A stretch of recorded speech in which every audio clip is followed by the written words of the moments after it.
현재 이집트에서는 한국의 위상이 매우 높아져 있는 상태라고 하는데요. 중동 순방의 마지막 국가였던 이집트의 마드불리 총리는 여러 산업 분야에 대한 기술을 한국으로부터 전수받기를 원한다. 한국 기업들이 이집트에 대한 투자를 강화해달라며 한국에게 아낌없는 협력을 보내겠다고 말했는데요. 실제로 이집트는 수에즈 운하 개발 사업, 지하철 현대화 사업뿐만 아니라 의료 산업까지도 한국 기업들에게 전적으로 도맡기는 상황입니다. 그런데 이런 이집트가 교육마저도 철저하게 한국의 방식을 따르겠다고 말했는데요.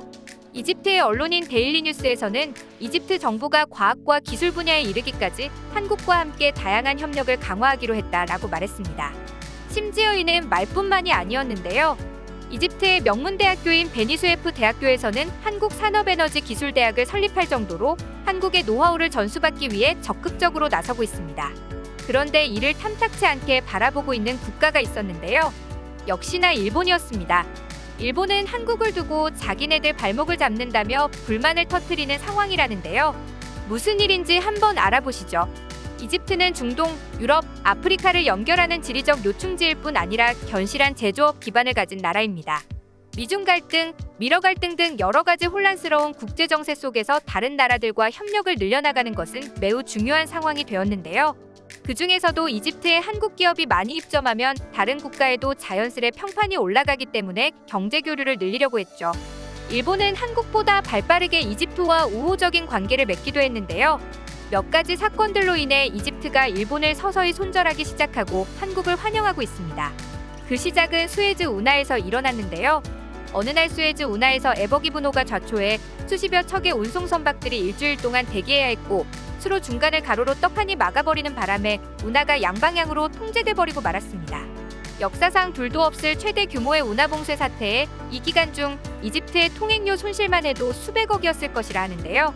이 수에즈 운하를 가로막았던 에버기브노가 일본이 만들어낸 배였던 것이죠. 이때 에버기브노의 소유주인 일본 쇼헤이 기센 측은 이집트 법정에서 당시 날씨가 좋지 않았는데도 수로 진입을 허용한 것이 문제였다며 수에즈 운하 관리청을 탓했는데요. 이에 대해 이집트 측은 수에즈 사고는 선장 책임이라며 이번 사고로 이집트의 평판이 손상돼 마땅히 배상금을 받아야 하고 그 금액은 1조 원이 될 것이라고 밝혔습니다. 그날 날씨가 좋지 않았음에도 수로를 진입한 것은 에버기브노뿐만이 아니었기에 일본 측도 잘못이 없는 것이 아닌데도 그들이 우긴 이유는 따로 있었습니다. 사고를 인정하면 금액도 금액이지만 본인들이 만든 배에 결함이 있었다는 것이 널리 알려질까봐 그랬던 것인데요. 이런 꼼수를 진작 눈치채고 있던 이집트는 일본의 재판 태도에 불쾌함을 드러내며 더욱 강하게 배상 책임을 물겠다고 말한 것입니다. 상황이 이렇다 보니 이집트는 신뢰를 잃은 일본에게서 눈을 돌리고 한국에게 집중한 것인데요. 특히 한국은 이집트 최대 규모의 신전으로 꼽히는 룩소르 라마세움을 복원해 큰 화제가 되기도 했습니다. 이집트의 국가유물 최고위원회는 고고학 조사와 발굴 유물 관리 업무를 총괄하는 차관급 정부기관인데요. 이 국가유물 최고위원회가 익산의 미륵사지 석탑을 보고 감동을 받아 한국의 라마세움 복원 의뢰를 한 것입니다. 미륵사지 석탑은 국내에서 가장 큰 석탑이며 동양에서는 가장 오래된 석탑으로 유명한데요. 지금은 한국의 국보 제11호이자 유네스코 세계문화유산으로 지정된 곳이기도 합니다.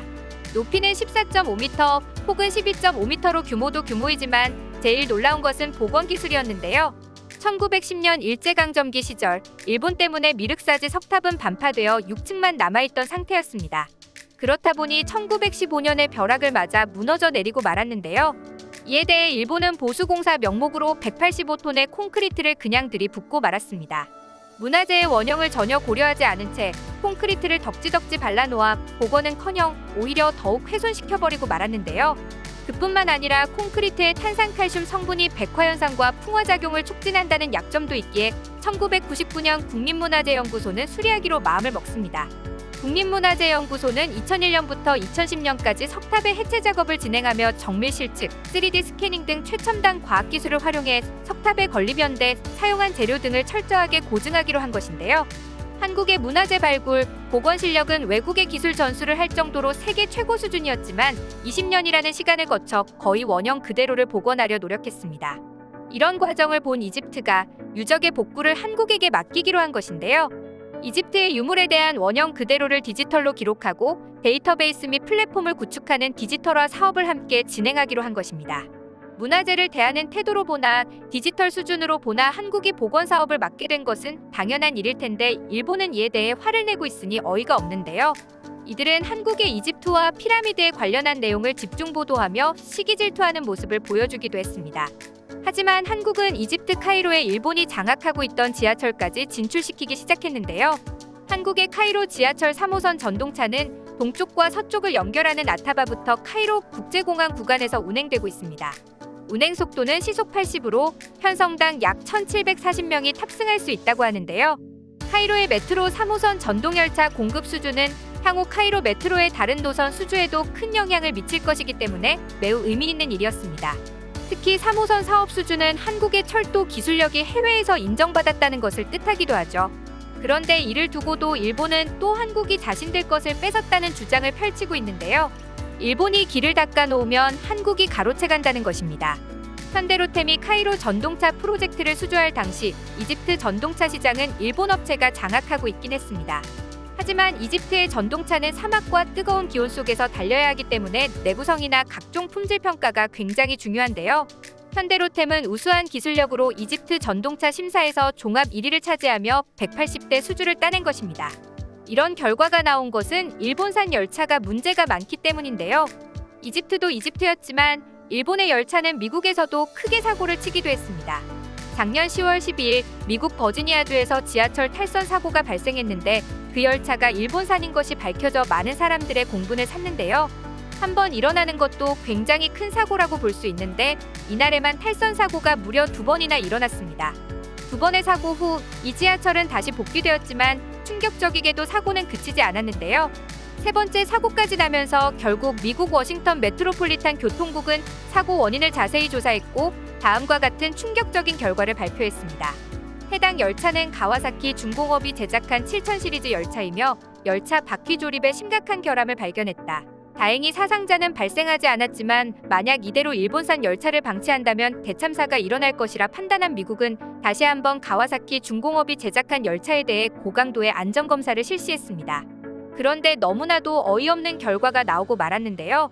바퀴 문제가 지금까지 18차례나 발견되었는데 이것 말고도 무려 21개에 달하는 문제가 추가적으로 발견됐다는 것입니다.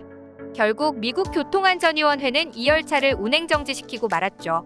이에 대해 연방교통안전위원회 회장은 기자회견을 통해 일본산 열차 탈선 사고는 대재앙으로 이어질 수 있었다라고 밝혔는데요. 사실 일본산 열차는 이것 말고도 문제가 많았습니다. 대만에서 승객 500명을 태운 열차가 운행하던 중 탈선을 일으켜 무려 피해자만 221명이었다고 합니다. 이런 일본인들의 기술에 질려 한국의 모든 걸 맡기기 시작하는 나라들이 속출한 것인데요. 그중 하나가 이집트였던 것입니다. 당연히 성적이 좋지 않으면 밀려나는 것이 당연한데 본인들의 기술력을 탓하지 않고 자꾸 한국이 뺏어갔다고 남탓만 하고 있는 것입니다. 이런 식이라면 일본은 크게 신경 쓰지 않아도 스스로 계속 퇴보를 할 것 같습니다. 사건이 발생하면 자신들이 한 행동을 뒤돌아보고 반성하는 자세가 필요한데 역사를 모른 척하는 자세가 여기에도 반영이 되는 것 같은데요. 그들이 왜 세계에서 점점 배제되고 있는지 진지하게 생각해 보길 바랍니다. 이와 달리 한국은 여러 나라들과 협력하며 문화의 강대국으로도 발돋움하고 있는데요. 계속 이런 협력으로 한국의 위상이 더욱 드높아지는 계기가 되길 바랍니다. 시청해주셔서 감사합니다. 영상이 즐거우셨다면 좋아요와 구독하기 버튼도 눌러주세요. 지금까지 이슈친구였습니다.